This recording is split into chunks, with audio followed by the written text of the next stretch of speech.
आखिरकार हम दोनों भाई टूटी हुई साइकिल छोड़कर खेतों में पहुंच जाते हैं। यहाँ पर हमें एक बीड़ी और एक चाय की पगार पर ट्रैक्टर को खींचकर उनको सही दिशा दिखाने का काम मिल जाता है, ताकि वो जीवन में सही राह पर चल सके और अपना नाम रोशन सिंह सोढ़ी कर सके। और ये काम हमारा इतना अच्छे से हो गया कि मालिक ने हमारी पगार में एक और बीड़ी ऐड करके जेसीबी चलाने का काम दे देते हैं। हमारा पहला काम था पेड़ गिराना, और वो हम कर भी देते हैं, लेकिन जेसीबी का फावड़ा टूट जाता है। आज तक हम दोनों भाइयों को किसी ने 50 रुपए तक नहीं दिए, लेकिन हमारा ये वाला मालिक बहुत भला इंसान था। उसने हमें 50,000 रुपए दिए और बोला कि फावड़ा ठीक करा के लाओ। अब मालिक ने हम पर इतना बड़ा विश्वास दिखाया है, तो हमने भी तय किया कि उन 50,995 रुपए खा जाएंगे और 5 रुपए की फेविक्विक से फावड़ा ठीक कर दिया। हम दोनों भाई बहुत ही खुश थे। तभी मालिक ने हमें बुलाकर उसी 5 रुपए की फेविक्विक लगाकर उसी फावड़े पे बिठा दिया, और फिर मेरे 6 और भाई के 6 कुल मिलाकर 12 करोड़ का नुकसान हो गया। हम कहीं मुंह दिखाने लायक नहीं रहे, इसलिए मैं जब भी बाहर निकलता था अपना पूरा कवच पहन के निकलता था। पेट्रोल पंप पर भी मैं वैसे ही गया, ताकि कोई पहचाने ना। पेट्रोल पंप वालों से ज्यादा मैं उनका ध्यान रखता था कि कोई माय का लाल साला बीड़ी ना फूक रहा हो, वरना मैं खुद फूका जाऊंगा।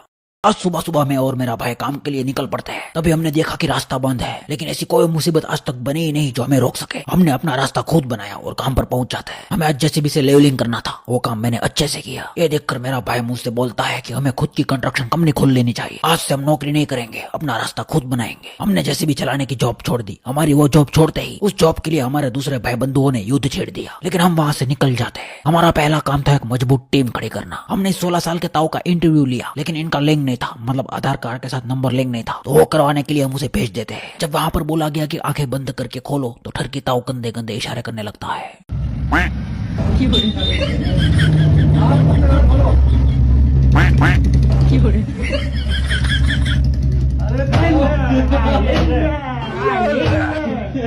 हमें ताऊ मैनेजर के रूप में कुछ ज्यादा ही अनुभवी लग रहा था, इसलिए उसे वहीं रहने दिया और बाकी की टीम लेकर साइड पर पहुंच जाते हैं। यहाँ पर हमारी अनुभवी टीम लिंबू लेकर तुरंत काम पे लग जाती है। लिंबू साथ आज हमारे कंधों पर हमसे ज्यादा बड़ी जिम्मेदारियां रखी गई। प्यार के दुश्मनों ने हम पर इतना सा भी रहम नहीं दिखाया, लेकिन हमने हार नहीं मानी। ये जिम्मेदारियां अच्छी तरह निभाई, जिससे मालिक को हम पर पूरा भरोसा हो जाता है और हमें नया ट्रैक्टर इतनी ठंडी में नहलाने के लिए भेज देते हैं। और यहाँ पर हमारा सीआईडी वाला दिमाग काम आता है। हमने यहाँ पर सोचा कि ट्रैक्टर को नदी में ऐसे ही घुमाते हैं, वो अपने आप ही नहा लेगा, लेकिन ट्रैक्टर को कुछ और ही मंजूर था, उसको पूरा ही नहाना था और उसने वही किया। अब इसमें हमारा क्या कसूर है बताओ? लेकिन मालिक ने हम पर पूरा भरोसा किया, इसलिए हमने भी तय किया कि हम अपनी पगार नहीं लेंगे। इसी शान के साथ इसी क्षण यहाँ से भाग जाएंगे, लेकिन हम गलत थे। मालिक हमें फ्लाईओवर पर ही पकड़ लेता है और फिर इस मेसी की तरह हमें तड़पा तड़पा कर धोया जाता है। हमने मदद की गुहार लगाई, लेकिन कोई माय का लाल अभी तक पैदा नहीं हुआ था जो हमारी मदद करे। इसी के साथ हमारी ये जॉब भी चली जाती है। फिर हमें कोई काम नहीं देता था, इसलिए हम अपना खुद का ड्राइविंग स्कूल खोल लेते हैं। हमें अपना पहला कस्टमर भी मिल जाता है। उनको थार सिखाते ही हमारा 20 मिनट पहले खोला हुआ इतना बड़ा कारोबार बंद हो जाता है। फिर वापस हमने गाँव की ओर रुख किया। मेरे बाप दादाओं ने मेरी वसीयत में सिर्फ साइकिल छोड़ी थी, जिसे लेकर मैं और मेरा भाई बड़ी खुशी से खेतों में मजदूरी करने निकल पड़े। लेकिन यह मतलबी दुनिया से हमारी ये खुशी भी नहीं